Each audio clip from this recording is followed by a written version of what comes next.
600 square ফিটের যে ফ্ল্যাটটাই ছিল তটিনী পরশুরামের ভালোবাসার সংসার, শান্তির জায়গা, নিরাপদ স্থান, সেই জায়গা থেকেই তটিনীকে তুলে নিল কাহিনী।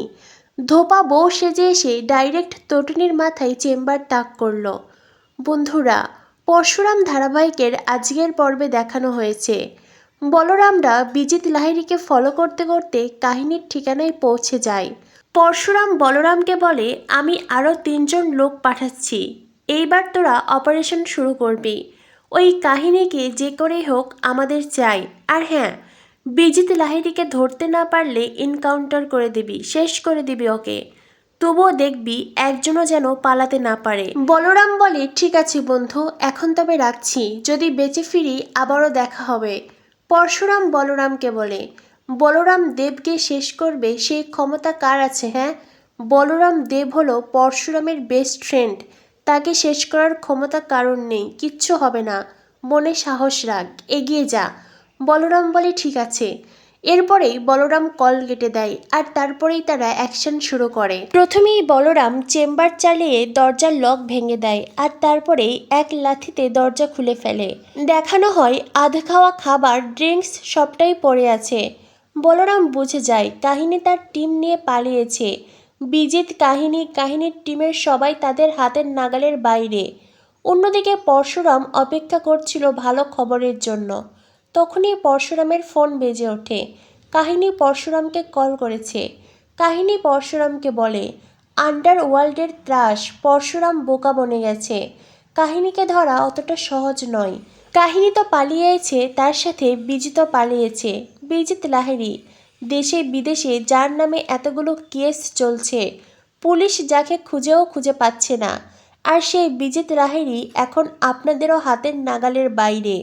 পরশুরাম কাহিনীকে বলে, তোমার কোথাও ভুল হচ্ছে, বিজিতকে আমিই ছেড়ে রেখেছি, আমি নিজেই বিজিতকে ছেড়েছি যাতে তোমার অবধি পৌঁছাতে পারি। কাহিনী তখন হাসতে থাকে। কাহিনী হাসতে হাসতে পরশুরামকে বলে, আপনার সেই পরিকল্পনা বিফলে গেছে। বিজিত আর আমি, আমাদের কাউকে আপনি ধরতে পারবেন না, বরং সময় মতো আমি নিজে আপনার সামনে দাঁড়াবো। পরশুরাম বলে, তোমাকে তো আমার সামনে আসতেই হবে কাহিনী, যে করেই হোক আমি তোমার অবধি পৌঁছাবই। অন্যদিকে দেখানো হয় বলরাম ফোন করে পরশুরামকে জানায় পাখি উড়ে গেছে। পরশুরাম বলে, একদম চিন্তা করিস না, আমি ঠিকই কাহিনীকে খুঁজে বার করব, আর সেই সাথে বিজিত অবধিও পৌঁছে যাব। তবে আমার মন বলছে এইবার বিজিতই ওদের প্রথম টার্গেট, আর দ্বিতীয় টার্গেট আয়েশি, হয়তো 3 নাম্বার টার্গেট আমি। এরপরেই বলরাম বলে, আর কর্ণ? পরশুরাম বলে, কর্ণ চ্যাটার্জির সাথে কাহিনীর একটা যোগসূত্র আছে, যদিও বুঝতে পারছি না সেই যোগসূত্র আসলে কি, তবে তাদের মধ্যে কোনো না কোনো সম্পর্ক নিশ্চয়ই আছে। কর্ণ চ্যাটার্জি, কবির চ্যাটার্জি, লহরী চ্যাটার্জি, সকলের সাথে এই কাহিনী বলে মেয়েটার একটা কানেকশন আছে। এবার সেটাই আমাদের খুঁজে বার করতে হবে। অন্যদিকে দেখানো হয় তটিনী বাড়িতে পুজো করছে, মন ভরে ঠাকুরের কাছে প্রার্থনা করছে। তটিনী ঠাকুরকে বলে তার সংসার, স্বামী, সন্তান সবাইকে নিরাপদে রাখতে, সবাইকে ভালো রাখতে, সুস্থ রাখতে। শত্রুরা পরশুরামকে টার্গেট করেছে, বারবার তার ক্ষতি করার কথা ভাবছে, আর এইসব চিন্তায় অস্থির হয়ে উঠেছে তটিনী। তটিনী ভগবানের সামনে শপথ নিয়ে বলে, আমি আমার বরকে রক্ষা করব, আর আমার বর আমার পুরো পরিবারকে রক্ষা করবে। অন্যদিকে দেখানো হয় আরাধ্যা বাড়িতে ফিরে আসে, আর তখনই কাবিরের জেরার মুখে পড়তে হয় তাকে। কাবির আরাধ্যার কাছে জানতে চাই সে কোথায় গিয়েছিল। আরাধ্যা বলে, একটা জরুরি কাজ ছিল, ছোট্ট কাজ, সেজন্যই বাইরে গিয়েছিলাম। কবির বলে, কি কাজ?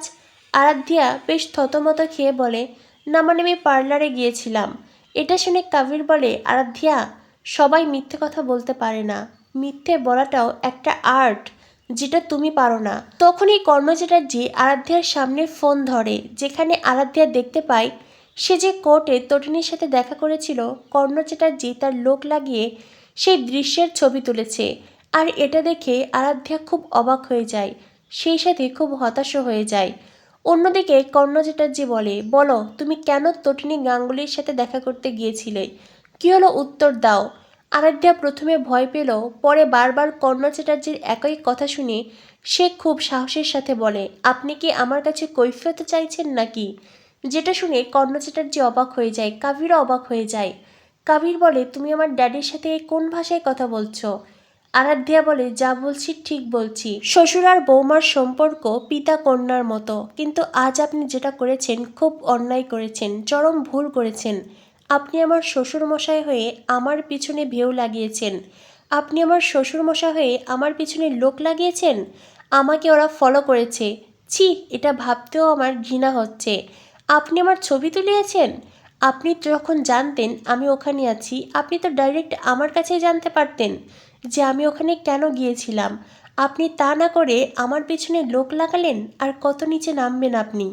আপনি নিচে নামতে নামতে এতটাই নিচে নেমে গেছেন যে কদিন পরে সেখান থেকে আর উঠতে পারবেন না, একেবারে চোরাবালিতে ফেসে যাবেন। এটা শুনে কর্ণ চ্যাটার্জি খুব রেগে যায়। কর্ণ চ্যাটার্জি আরাধ্যাকে চড় মারতে হাত তোলে, আর আরাধ্যা সঠিক সময়ে কর্ণ চ্যাটার্জির হাত ধরে ফেলে। আরাধ্যার এমন সাহস দেখে অবাক হয়ে যায় কর্ণ চ্যাটার্জি। আরাধ্যা যেন এতদিনের অত্যাচারের বদলা নিচ্ছে। কর্ণ চ্যাটার্জি আরাধ্যাকে বলে, তোমার এত বড় সাহস, তুমি আমার হাত ধরেছ? আরাধ্যা বলে, আমি ভেবেছিলাম এই হাতটা আমার হাজবেন্ড ধরবে, যার জন্য আমি আমার পরিবারের বিরুদ্ধে গিয়েছিলাম, যাকে ভালোবেসে আমি আমার পরিবার ছেড়ে এখানে এসেছি, যাকে ভালোবেসে একজন অপরাধী হওয়া সত্ত্বেও তাকে বিয়ে করেছি, যাকে ভালোবাসি বলে তার সমস্ত অপরাধে সঙ্গ দিয়েছি, অথচ সে দূরে দাঁড়িয়ে সার্কাস দেখছে। সে নিজেও জানে না এই সার্কাসে তাকেই জোকার লাগছে। সে একজন জোকার হয়ে দাঁড়িয়ে আছে আমার সামনে।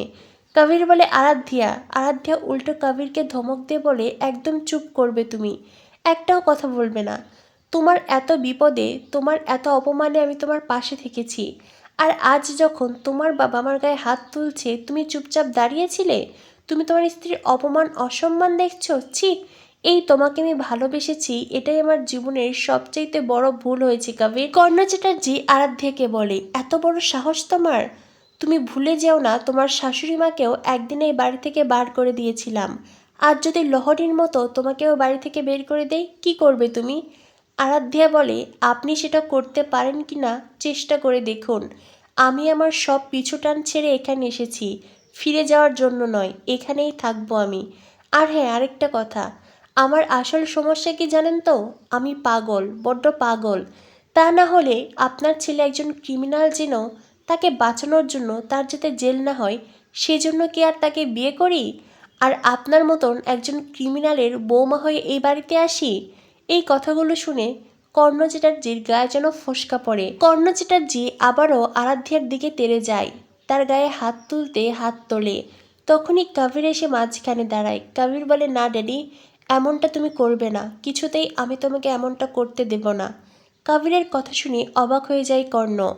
কবির বলে, একদিন আমার মায়ের সাথে যে ঘটনা ঘটেছিল, আজ আমি আমার স্ত্রীর সাথে একই ঘটনা ঘটতে দেব না। আমি কিছুতেই আমার স্ত্রীর অপমান অসম্মান হতে দেব না। তাছাড়া ও তো ঠিক কথাই বলেছে, ও তো আমাকে ভালোবেসে সব কিছু ছেড়ে ছুড়ে আমার কাছে এসেছে, আর সেই আমি ওকে অসম্মান হতে দেখেছি। না ড্যাডি, আর নয়। আরাধ্যা, তুমি ঘরে যাও।